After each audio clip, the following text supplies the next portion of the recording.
Round 8. So this round was Ramondre Stevenson, Chris Olave, Tom Brady, Dallas Goedert, Sky Moore, Damian Pierce, Dak Prescott, Miles Sanders, TJ Hawkinson, Rashad Penny, Marcus Valdes-Scantling, and Kareem Hunt. There's a lot of bad in this round, and neither of the quarterbacks helped you here. Dak Prescott and Tom Brady both had negative advance rates, and Brady regressed massively. Dak missed games. And you can see it in these advance rates that there was a bunch of running backs who didn't really do an awful lot as well.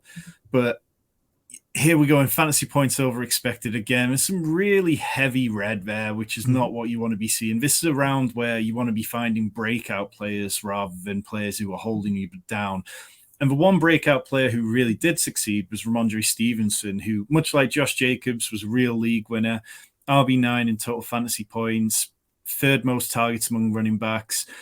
And the argument against him seemed to be, oh, Bill Belichick hates to lean on one running back. He's never going to get the work. But so much of best ball for me is going, okay, well, what if he does? What if he does get the work? We've seen him be more explosive. We knew that Damian Harris's touchdowns were likely going to regress.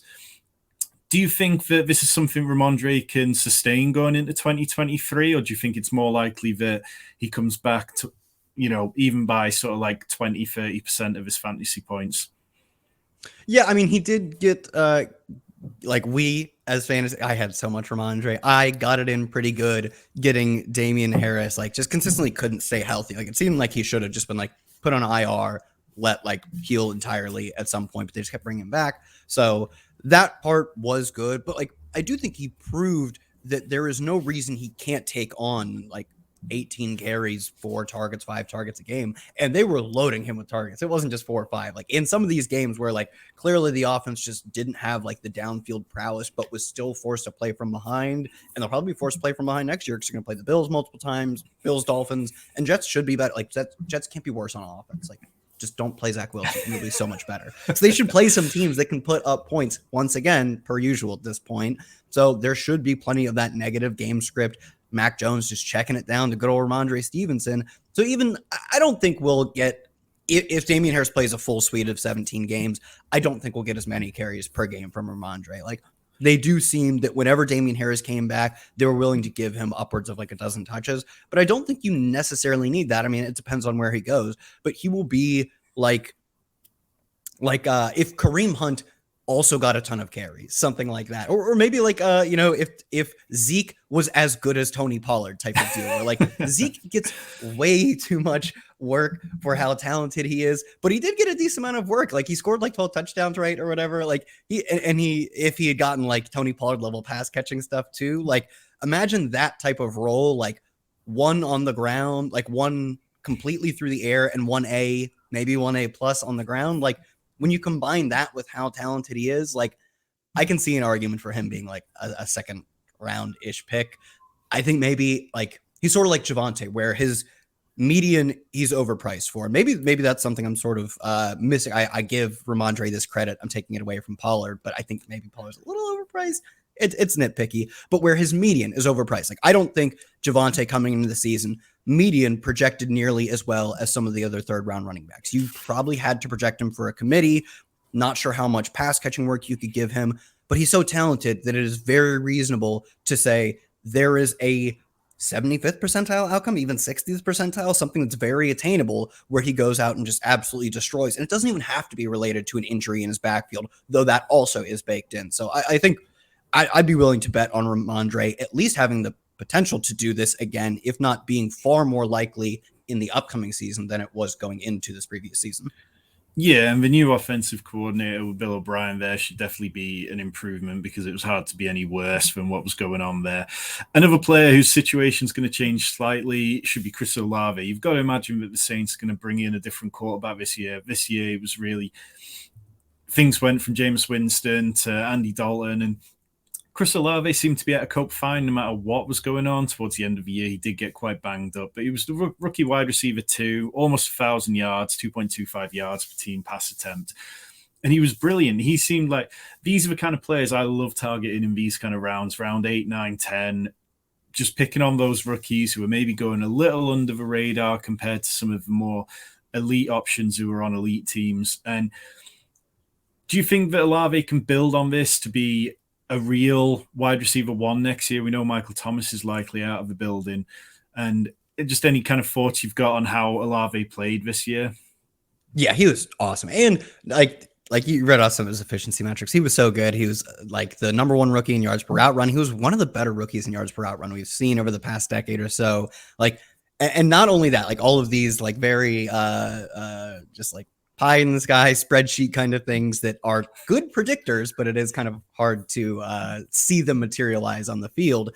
He was also really good with both Jameis and Andy Dalton. His like target share and air yard share metrics are almost identical. Like it was like 26% target share and 40% air yard share with both quarterbacks almost to a T, which really would dissuade any sort of notion from me that he was just the guy Jameis Winston chucked it deep to, or just Andy Dalton's favorite target. Like he has shown through a myriad of different situations that he is an elite target earner, and any upgrade in quarterback play is like directly going to funnel to his production. So he's a player like I will be betting on. Almost, it's like I'll just let the market beat me. One of these years, people are going to price Olave as the 110, and that will be overpriced. But until that happens, like the mid-round tight ends like 6 or 5 through like 11 have just historically atrocious hit rates. I don't know where the correct price is for those guys. Like at some point, they would become values. I'll let you guys figure it out. When you figure out what the right price is in 3 years, you'll finally like beat me in that specific realm. Rookie wide receiver comes in, dominates both in terms of market share metrics and efficiency metrics going into his second year. You'll outprice me one day, but that's probably not going to happen in 2023. Well, let's move on to a couple of those tight ends then, because this round was very much the story of two different tight ends who hit in different ways. There was TJ Hawkinson, 10.6 points per game, and Dallas Goedert, 9.6 per game. They were both really good in spells, probably better for best ball than for redraft, because TJ Hawkinson wasn't overly reliable until he ended up in Minnesota, and Dallas Goedert had injuries. But these were two really good tight ends. Personally, I'd be quite happy drafting both of these ahead of the likes of Kyle Pitts going into 2023. Do you think that the breakouts that they had were sustainable, or do you think that this was just, one of those kind of fluky seasons where everything came together, which we do sometimes see with tight ends? Yeah, I would say maybe Dallas Goedert's would be less sustainable. He was like off the charts, like literally like twice as good as the next best tight end in terms of yards after the catch per reception. And I can't imagine that's the most stable stat. A lot of these per catch and per target stats aren't particularly stable. And as you can see, like 5.5 targets per game versus TJ Hawkinson's 8. Like that is a notable discrepancy. And I think Dallas Goedert is great. Another player where like, I think he will outperform baseline efficiency of the average of 32 teams tight ends over his career. Like he's talented. These aren't just names on a spreadsheet, but do I think he can be the best tight end by a country mile in yards after the catch per reception?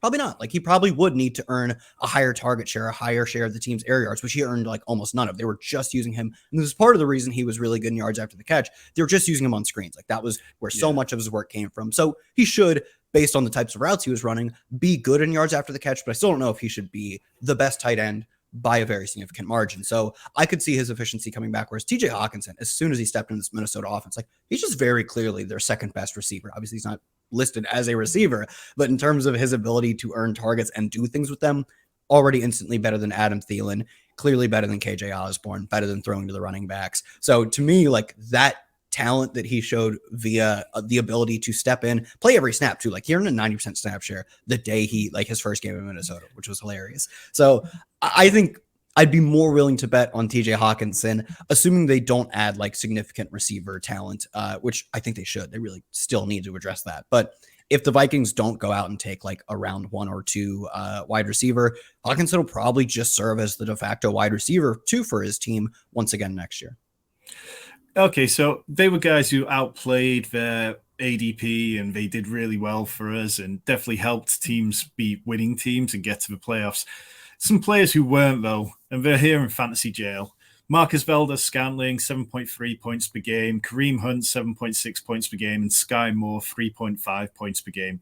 Between them, they combined for 5 top 24 weeks of their positions. Looking back now, it just feels like There were players here who people were particularly aggressive on. I was in on Marquez Valdez-Scantling. I thought that the Chiefs' Andy Reid was going to scheme him just to fantasy glory. Kareem Hunt, we've seen him be a really productive running back at times, and then Sky Moore seemed like the rookie with all the promise. Do you think there was any bad process in any of these players, or do you think it was just an unfortunate situation that played out with them all? I don't think Kareem Hunt was particularly bad process. Like the team maybe did flirt with moving on from him, like either via trade or I think possibly cutting him. But like after that didn't happen, like I think there was enough commitment to him that you wanted him as like discount Tony Pollard type of player.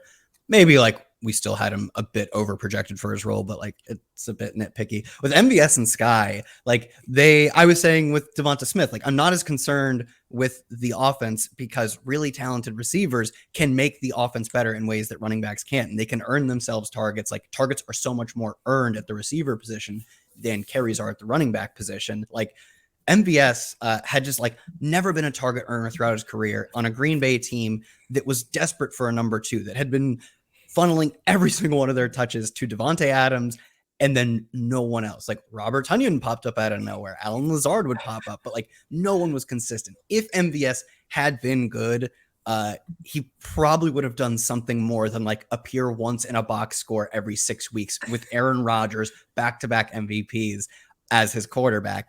And despite that, I also took a decent amount of MVS because I got Chiefs pilled in that, routes plus Patrick Mahomes is going to go nuclear. And there was a few long catches from MVS, a bunch of fumbled punts from Sky Moore. Juju had a few good games, and he looked like he was maybe onto something before he had that like pretty bad concussion, it looked like, at least. But even then, like he definitely like watching him play, there was never this year's Cooper Kupp in the range for Juju, even though that is what many people said he could be that type of player. So sure, like he had some good spots. I think if he had stayed healthy, maybe he would have outproduced his ADP. But like drafted as a first round receiver next year, was second or third even, was really never going to happen. And that's like going back to the Devonta Smith, really talented. You want to bet on talent to the ability to which we can perceive talent at receiver. MVS has never really shown that much talent. I was super in on Sky Moore. He looked talented in college, but he was also a MAC wide receiver coming into a not top heavy, but at least a crowded with at least the market money said like MVS should have some ability, and he earned routes. Same with Juju. Like the market as the NFL had some value on these guys. So he was going to need to make some leaps from MAC to NFL and jumping other players to get in. So maybe this is just me like hindsighting. I don't feel as bad about Sky because I do think like there was maybe the potential for him to be talented, but even then he was definitely overdrafted. And the same with MVS. I just felt more confident in our data set on MVS being like, he is not like a number 2 caliber receiver. Like he's definitely closer to that like 3-4 type of like 30-40% snap share guy.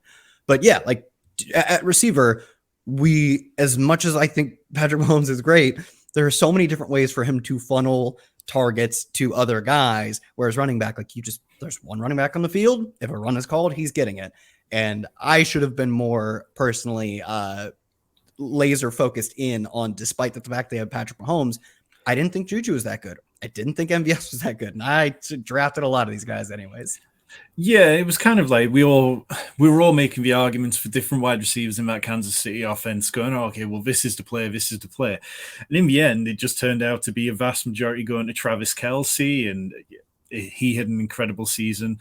But I think all these kind of guys, Kareem Hunt, maybe depending on where he lands next year, he is getting on for a running back, but he is a free agent. But I think Sky Moore and MVS, we're probably talking about like round 12, 13 or so for them next year, which might make them kind of palatable for 2023 best ball.